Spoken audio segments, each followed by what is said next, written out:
Hey everyone, you're probably here because you're having or experiencing some sort of compression type pain in your low back. So let me explain what that looks like with respect to the symptoms you might be experiencing. There's three common symptom sets that people will get that can tell them they're having compression type pain in their low back. And at the end of this video, I'll show you three simple exercises you can do at home that can really help to mitigate a lot of the pain that you're feeling. So number one, the most common thing is just pain sitting. So if you're sitting for a period of time, you notice that your back starts stiffening up in the base of your low back. It's typically right at the bottom of it. And typically the things that you do to relieve it are standing up. So standing up and typically walking around will alleviate some of that compression that you're feeling. Number two is just bending to pick things up.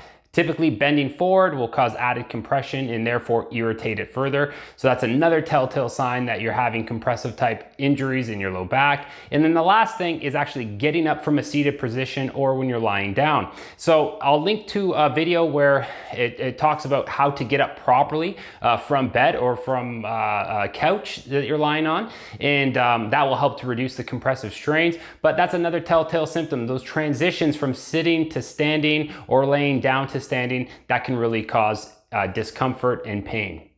Now, what really is happening here is typically you're getting compressive forces in the disc, and all of those positions put added compression into the base, the lower discs in the low back. And the reason why, if you look from the side, you should have a nice curve in your low back, just like that. But when we sit or when we bend forward, a lot of times we get this tilting happening in our low back because we do bend from our low back, which we should be bending from our hip joints to protect our low back. And even when we're sitting on those sit bones, the pelvis will roll underneath. Hence, we're compressing these lower structures in the low back. So we want to avoid that. And the best way to mitigate some of this pain is by doing exercises that mobilize the low back and actually work away from those compressive forces and actually extend and decompress the low back. So let me show you three simple exercises you can be doing at home, starting with number one and then progressing through the other two. But really, if all you want to do is something very simple to help alleviate the pain, then the first stretch is going to be the best thing you can do. Okay, so the first stretch or exercise is just called the Mackenzie extension, and all we're doing is we're laying down prone in a non-weight bearing position, and what we want to do is we want to extend the low back by arching our back up, kind of like a cobra pose in yoga. I don't want people to go all the way up and take their pelvis off the floor that they're on. However, just let your stomach and your pelvis rest, and you're gonna come up slightly and you're gonna just get a little bit of extension in your low back. All you're doing here is just trying to extend and not engage the muscles. So if you feel like the low back muscles are too tight, the first thing you can do is just drop down slightly, and that might alleviate it. If they're still tight, focus on your breathing and really focus on relaxing those muscles. This is so simple, but it actually is super effective. So try this out. You should be holding it for about 40 to 60 seconds at a time. Take little breaks in between and do it as much as you want through the day, because if you are sitting, say, for work or commuting long periods, then this is something that will mitigate a lot of the compression that you're feeling in your low back. The second one is a simple cat-cow exercise, and I want you to isolate the low back. So this is great at mobilizing the area and engaging the low back muscle. So with chronic low back pain especially, the muscles will turn off in your low back. They'll become inhibited, and you need to re-engage those muscles to have the proper stability through there. So when I show people this, if they are familiar with the cat-cow, typically where they will do it is all through their thoracic spine. So that's between the shoulder blades. So they'll do something that looks like this.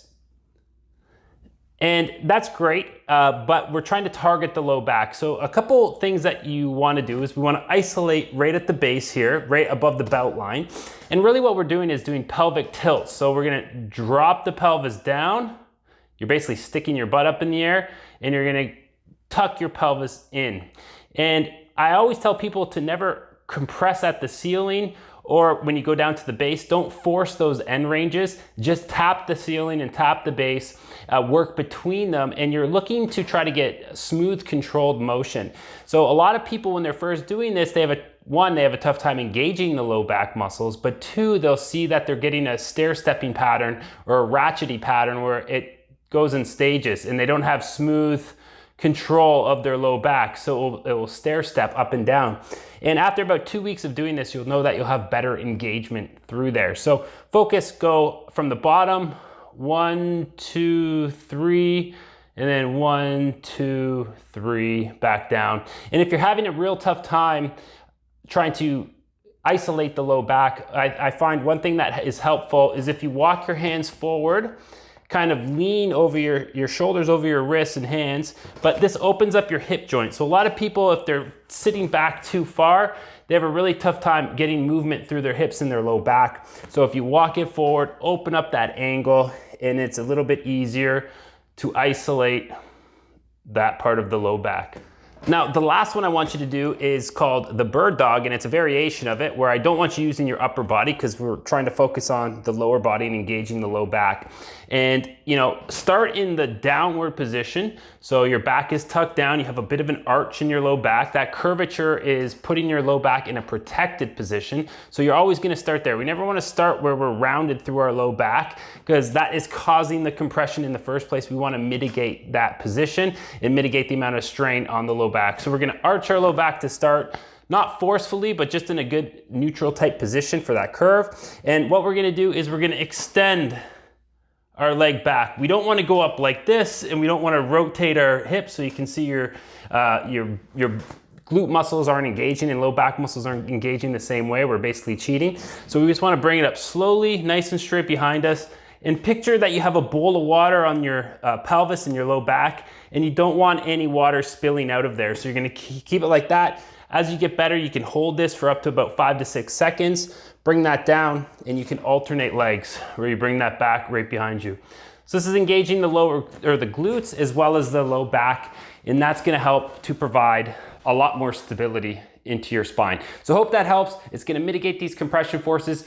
Do these daily. They're postural type exercises. We want to create mobility and engage the muscles. So when you do them daily, you're going to get the best results. Take care.